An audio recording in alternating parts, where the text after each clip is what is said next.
video is going to cover some of the chemical agents that are used to control microbial populations. So chemicals can be used to disinfect or sterilize, just depends on the chemical. And so the chemical agent is going to target some component of the microbial cell and damage it irreversibly. And each chemical targets a different component of the cell. Many of them target proteins, so like alcohols, aldehydes, halogens, etc. They can destroy proteins. Quats, like quaternary ammonia, which we use to spray off the surface of the benches of our workspace when we're in the laboratory, that will destroy the cytoplasmic membrane of the cell. Ethylene oxide, that's a gas that we said was used for gas sterilization, for dry heat, so high temperature plus gas, that can actually destroy DNA in the cell. So they're not all at the same potency. Some are better at killing microbes than others. So sterilants, they would be on the highest tier. They can destroy all microorganisms. There's not a whole lot of chemical agents that can do that, that are safe for us to use routinely. High-level disinfectants are really good at disinfecting. They can destroy viruses as well as vegetative cells, but still not able to destroy endospores, because endospores are so good at surviving in their environment. There are intermediate level disinfectants, and maybe they can kill vegetative cells and fungi and most viruses, but not maybe naked viruses or endospores.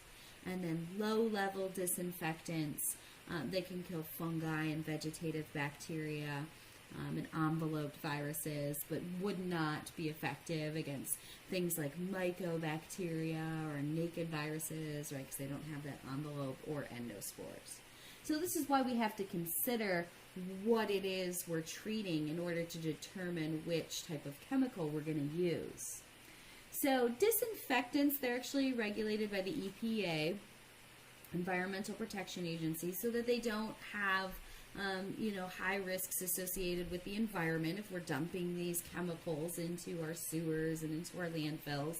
And then antiseptics, those are regulated by the Food and Drug Administration, so the FDA.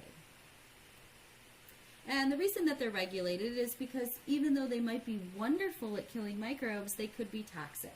Toxic to our cells and toxic to our environment. We had talked about the chemical agents that were causing health hazards in antibacterial hand soap. So remember, during the hand washing exercise, we talked about how the FDA had banned over 19 chemical agents that were previously in antibacterial soap. They were causing hormone problems. They were disrupting the luteinizing hormone. So just because it's wonderful at killing microbes does not mean that it's wonderful for us to use all the time, because it can cause health hazards. Maybe it's okay to use in a hospital situation where there's a high risk, or a microbiology lab where you're directly handling microbes, potentially pathogenic microbes. They may have chemicals that are a little bit stronger, but at home in your daily use, your risk of exposure is a lot lower, and so maybe you don't need as powerful or as potent as a chemical. We have to consider its presence, or its activity, in the presence of organic material. So there are some chemicals that are inactivated by organic matter. So we'll look at that coming up when we talk about some of the control methods. We've got to think about compatibility, right? We can't put liquids on electrical equipment. Things like bleach are wonderful, but they're corrosive not only to us, to our tissue, our organic material, but they're also corrosive to things like rubber and plastics. We definitely don't want it to leave behind a residue, especially if we look at the laboratory where students are coming in one after another all day long. If every single one of them is spraying the bench before and after and it's leaving behind a residue, that will build up over time. You have to think about cost and availability, because maybe it's a really great chemical, but it's very expensive or it's hard to get. You have to buy it from China and wait 2 months for it to get shipped over and pass through customs. Storage and stability, you want to be able to buy a concentrated solution and then dilute it as needed, so you don't have gallons upon gallons upon gallons of chemical agents sitting in a storeroom somewhere. So the quaternary ammonium that you use comes in lab, comes in a concentrated solution, a 10x solution. So we mix 1 part quat, 9 parts water. We want it to remain stable for a long time, so we're not having to replace it every 3 months, right? We want a long shelf life. And then, of course, we don't want it to be harmful to the environment. As you know, if it's going down into the sewer, it's going down the drain, or it's going into the trash and then eventually into a landfill, it could pose an environmental risk.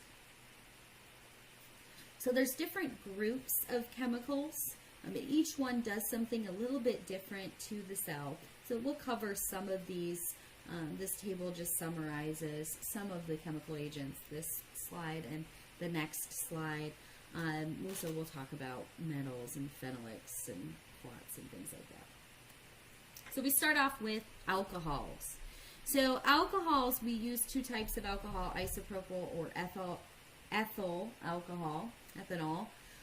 And we can use solutions of around 60 to 80% are kind of the prime magic spot there for killing power or most effectiveness. Anything over that deactivates as it gels proteins and things like that. So this alcohol solution you've probably heard or used before. Hand sanitizer. A lot of hand sanitizers are alcohol-based, or mouthwashes contain alcohol, so it can be used as an antiseptic. As a disinfectant, things like alcohol wipes, like lens cleaners that you use for computer screens, electronic surfaces, or glasses, they'll have alcohol in them. And so alcohol is really commonly used because it's pretty safe. Not a whole lot of toxicity associated with it. It will cause coagulation of proteins and essential enzymes in the cell, and it will damage any lipid membrane. So the cell membrane, the outer membrane, they're all susceptible to alcohol. But it can be corrosive to rubber and some plastics if routinely used. Alcohol is not sufficient to kill endospores or naked viruses that don't have the envelope, so it's not good. It's not good for everything in all situations. But if the risk of infection is low, typically like what you use at home in your daily life, alcohol is a good chemical agent to use. Halogens, these are stronger chemical agents.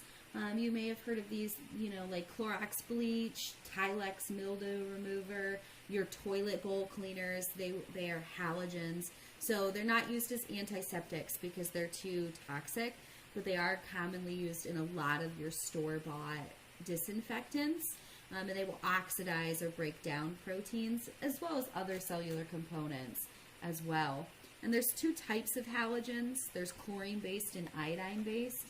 Chlorine-based, that would be like household bleach. And so that can actually liquefy cells. So if you were to put straight undiluted bleach right on your skin, it will liquefy them. So it is corrosive to the skin. So only used as a disinfectant.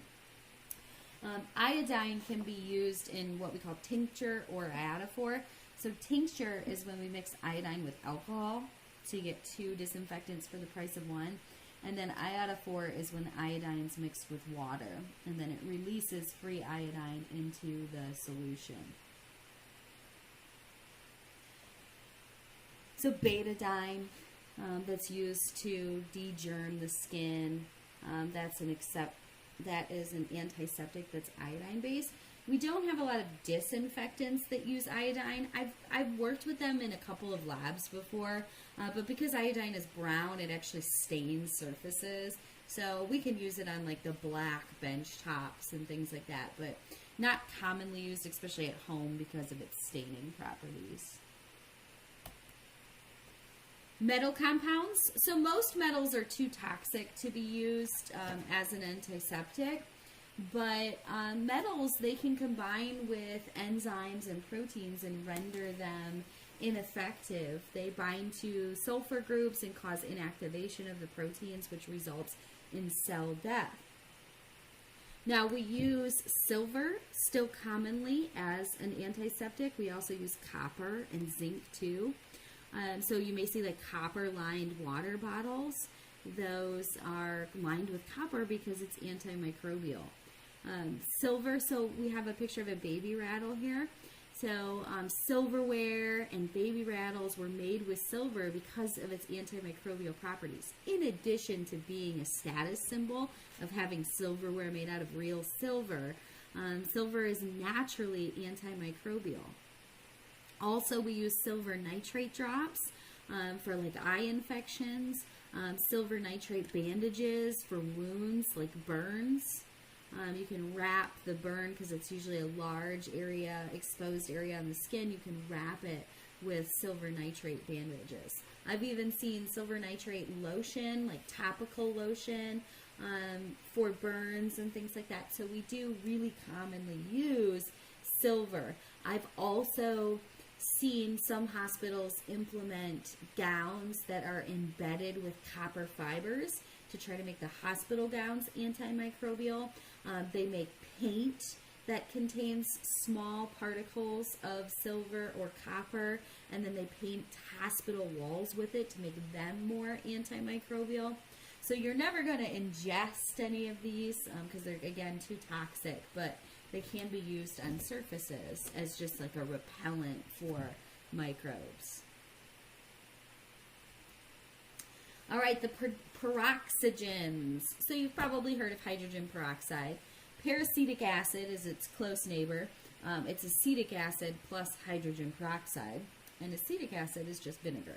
So it's vinegar and hydrogen peroxide together make peracetic acid. And both of those can destroy proteins.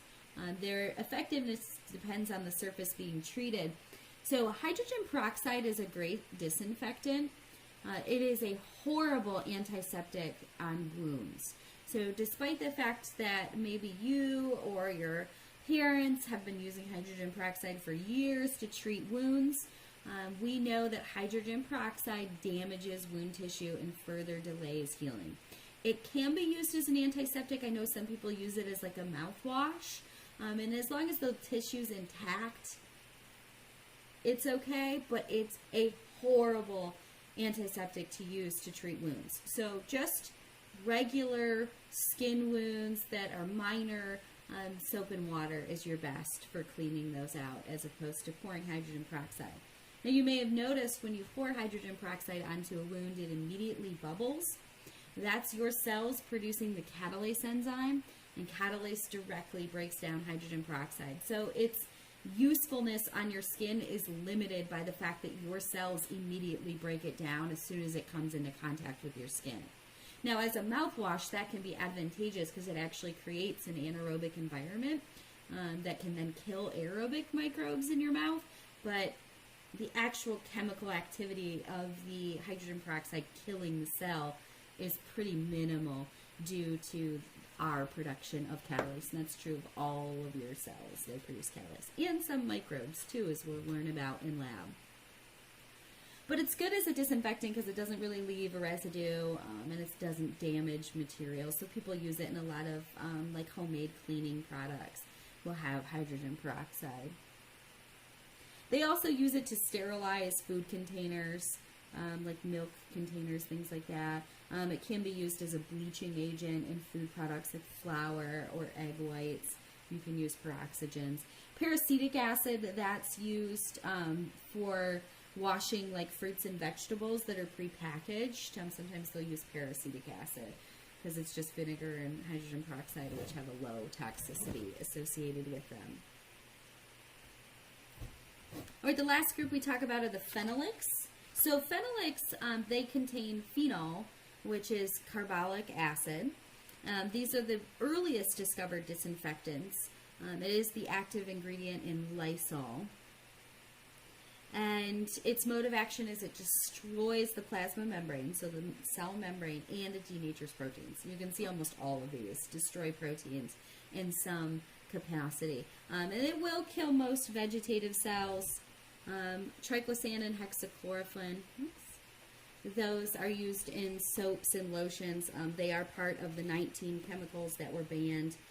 This was passed in 2016, and companies had 1 year to remove them from their products. So now, when we're recording this video, we're well after 2016. So the triclosan and hexachlorophene, they've been removed from a lot of products. But they used to be in things like Noxzema and Dial and Dawn soaps. But they're no longer used as antiseptics.